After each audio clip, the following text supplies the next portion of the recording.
এই যে বাড়ির পালা ব্রয়লার মাংস ভালো তো দেখতে লাগতেছে, খাইতে কেমন লাগছে? খেতে ভালো লাগছে। 1 কেজি ব্রয়লার, বড় ব্রয়লার হলে খাইতে ভালোই লাগে। আরো মনে করো যে 4টা আছে, সবই 4 কেজি করে। 1 মাস 21 দিন হলো বয়স, আর 65 দিন রাখলে পারে 6 কেজি হবে। এই পাখি দিছো, এই পাখি ওকে লাল শাক দিছি। শাক, শাক তো ভালোই লাগবে, শাক খাওয়াই লাল ভালো। শাক আটেনি, মাছ দেখো মাংস নাকি এখন, চাইতে শাকটা ভালো, এখন আটতেছে না। শরীরের পুষ্টি আমার গুণ শাকই ভালো লাগে। সবজি ভালো থাকে। ওই জন্য তো তোমার বন্ধু যাওয়া যাবে না এনতে।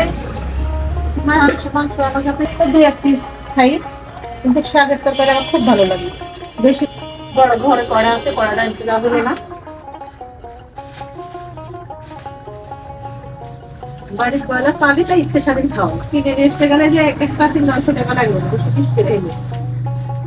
ব্রয়লার মুরগি 1-2 মাসে 3 মাসে হয়ে যায়, ওইসব তারপরে মুরগির শোনো, স্বাদ লাগে না খাইতে।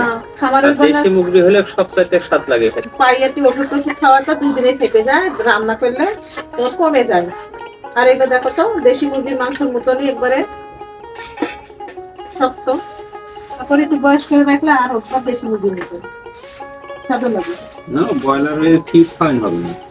তো মুরগি এনে ঠিক না খাওয়া, সুন্দর করে 5-6 মাস 7 মাস রাখে তারপরে খাইতে হবে, তাহলে ভালো লাগে। ওই যে 10টা আছে, 10টা তাই করবো, যে যে এগুলো যদি 1 বস্তা খাওয়াই, হাফ বস্তা খাওয়াবো।